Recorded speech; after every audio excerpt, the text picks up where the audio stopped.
Olha essa frase aqui. Uma primeira coisa, ela assume, né, que desde que ele saiu de casa, busca se fortalecer e restaurar em Deus. Perfeito, é em Deus mesmo que temos que buscar o nosso refúgio, e só Ele pode nos sustentar e nos guardar. Mas antes pedir o seu perdão e misericórdia. Pedir perdão a Deus, confessando todos os meus erros como esposa, sim, porque todos nós erramos. Como marido, como esposa, erramos o tempo inteiro. Então aqui ela assume a parte dela, e é exatamente isso que deve ser feito. Aqui está ótimo, perfeito. Todas as noites oro a Deus para me sustentar de pé e me orientar. Ok. Nos primeiros dias foram difíceis. Senti a dor de um luto. E senti a necessidade de pedir perdão ao meu marido. E pedi. Essa ação não é uma ação que no deserto, busca de restauração, nós orientaríamos. Por quê?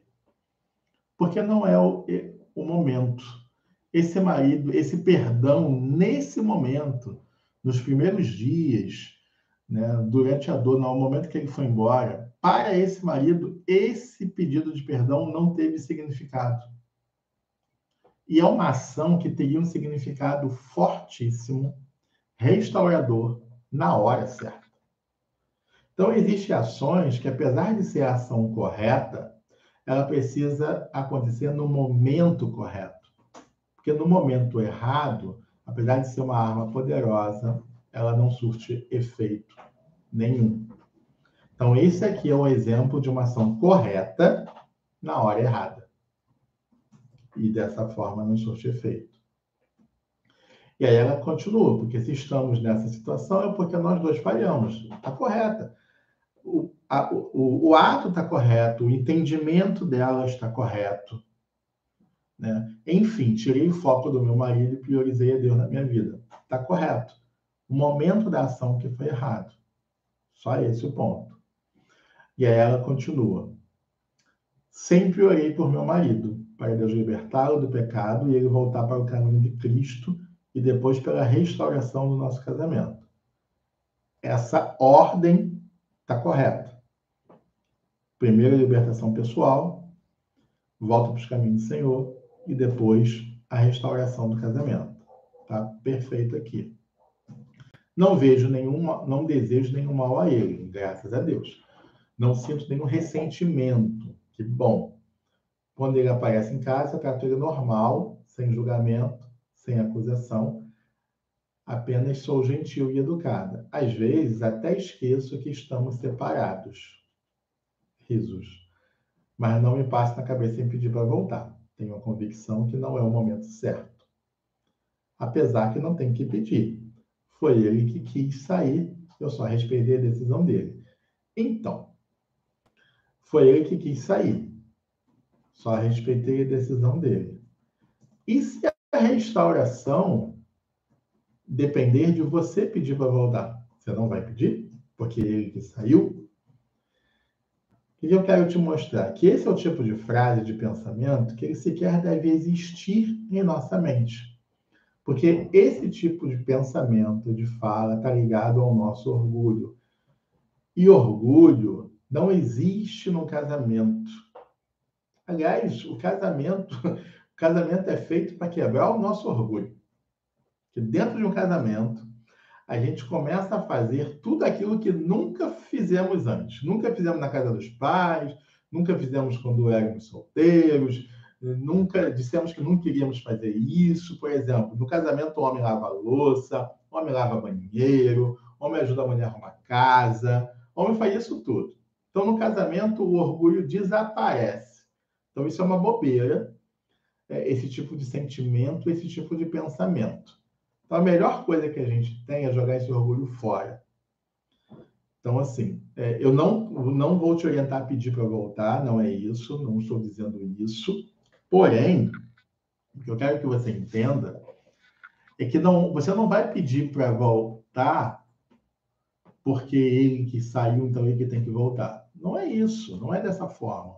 Esse entendimento é equivocado. Você não vai pedir para voltar porque não é esse o seu papel no momento.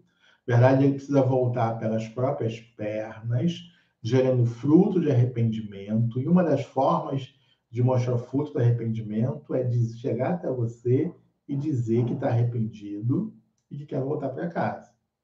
Essa deve ser uma ação dele. Ponto. Só por isso que você não vai fazer.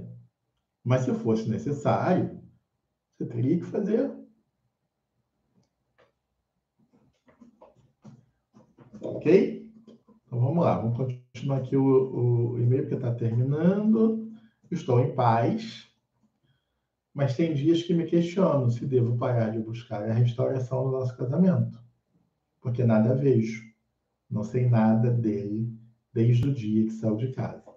Apesar que não procuro saber também, não sei se meu posicionamento está correto. A minha prioridade hoje é estar bem perto de Deus e viver pelo Espírito. Então vamos lá. Não sei se o meu posicionamento está correto. Se o posicionamento correto que você está me perguntando é não ver nada, não saber nada dele desde o dia que ele saiu de casa, sim, seu posicionamento está correto nesse sentido, de não procurar saber. Está correto, está perfeito. Se você está me perguntando se o seu posicionamento é de parar de buscar a restauração do seu casamento, depende. Primeiro, eu diria para você que você não deve desistir do seu casamento nunca. E quando você fala buscar a restauração do seu casamento, eu preciso entender o que você tem feito para buscar a restauração do seu casamento. Se você tem buscado se tornar uma pessoa melhor, uma mulher melhor, uma cristã melhor, uma esposa melhor, e tem orado pelo seu marido, esse posicionamento você não deve parar nunca. Essa busca você não deve parar nunca. Que em algum momento essa porta vai se abrir e seu marido vai se reaproximar. E ele precisa encontrar alguém pronta, transformada, estruturada para ajudá-lo. Não é isso que eu vejo no seu e-mail. Eu vejo alguém muito confusa ainda. Quando você diz assim, estou pensando em parar a restauração do meu casamento, porque não vejo nada, e logo em seguida você diz assim, estou firme em Deus, buscando no Espírito Santo. De novo você me mostra a confusão. Porque a nossa fé é baseada naquilo que não vemos, mas cremos. Então, se a minha fé é baseada naquilo que não vejo, mas creio, como eu posso questionar a restauração do meu casamento baseado naquilo que não vejo? Isso não é fé, isso é falta de fé. Mas você diz que está bem com Deus e com o Espírito Santo. Então, existe, nesse momento, duas afirmações que são incoerentes. Porque se eu estou bem com Deus, firme com Deus, cheio do Espírito Santo, eu também estou cheio de fé. E cheio de fé, eu creio naquilo que não vejo. E sabe o que eu não vejo e creio? Meu marido voltando para casa. Cadê a sua fé? Porque a fé faz eu afirmar aquilo que não vejo, faz eu afirmar aquilo que ainda não existe, faz eu projetar e profetizar aquilo que não vi. E cadê você profetizando? Começa a profetizar que seu marido vai voltar para casa. Começa a profetizar a mudança dele. Começa a profetizar no mundo espiritual que ele vai ser restaurado, que ele vai ser liberto. Começa a profetizar sobre a vida dele mudança, libertação. Começa a profetizar. Começa a crer. Começa a orar. O mundo espiritual existe. E o mundo espiritual se movimenta a partir de declarações, a partir da palavra, a partir da voz. Só que isso tudo é baseado em princípio. Você é uma só carne com seu esposo. E você tem poder nas orações sobre a vida dele no mundo espiritual. Então, olha, clame. Todo cônjuge tem poder na oração sobre o seu cônjuge. Por isso, ore, clame, declare com fé. É isso que nós precisamos fazer. Isso é uma das ações que precisamos fazer, que precisamos ter com os nossos cônjuges. Além disso, precisamos buscar em nós aquilo que precisa ser ajustado, que precisa ser transformado. Aonde eu errei? Qual é o meu erro no casamento? O que em mim precisa ser mudado? Quais são as minhas falhas? Olhar para mim. Eu, Ivan. Preciso olhar para mim. E quando eu corrijo as minhas falhas, os meus erros, quando eu olho para mim, eu deixo de olhar para os defeitos do outro. E aí as coisas começam a ficar mais claras. Tudo começa a ficar mais próximo. A gente começa a olhar e enxergar diferença na atitude do nosso irmão, do nosso cônjuge. E aí o caminho de restauração começa a ser construído. Amém? Então, Mari. Foi a Mari que pediu ajuda? Não. Tá. Mari. Seu marido se aproximou para falar de penhora, te chamou para sair, falou que tinha se arrependido, te pediu perdão por tudo que fez, chamou para sair, vocês saíram, e aí ele te confessa que tem uma filha com a amante e que ia continuar com o contato dela para fazer chamada de vídeo para ver a menina, e eu não aceitei. Então vamos lá.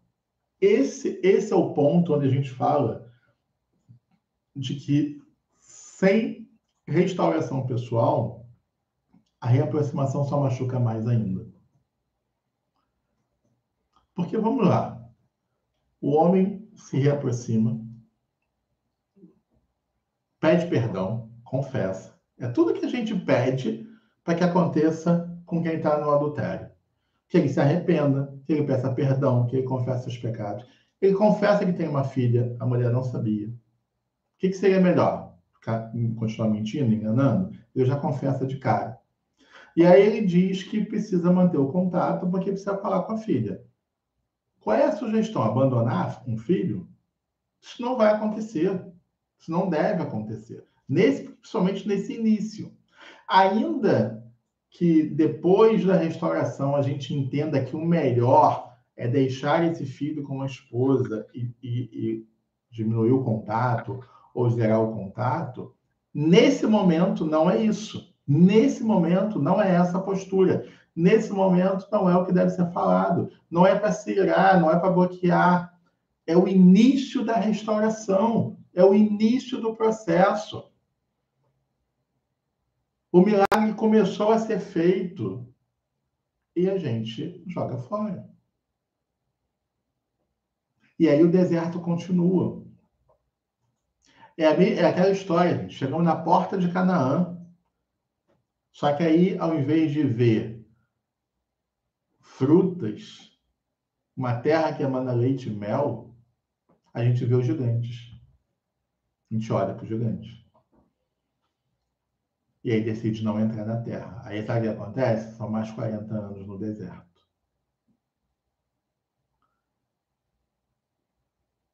Aí deixa eu ver aqui outra. O Manuel sair de casa devido às brigas. Depois ele diz, sou o Manuel. A Luciana está dizendo que também pediu perdão para o esposo dela. E ele fez pouco caso. Provavelmente momento errado, né?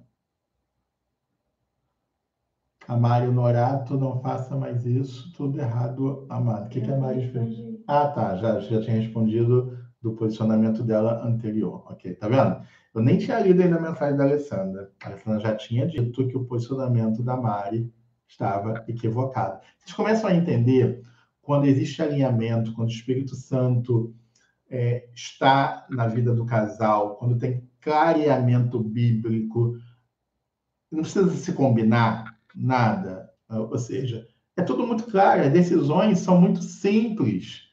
Mas são simples quando? Quando existe o Espírito Santo, quando existe leveza, quando está tudo bem. Quando você está na confusão, o que eu diria para todos vocês que estão vivendo no deserto? Não tome decisão nenhuma. Peça ajuda, peça orientação.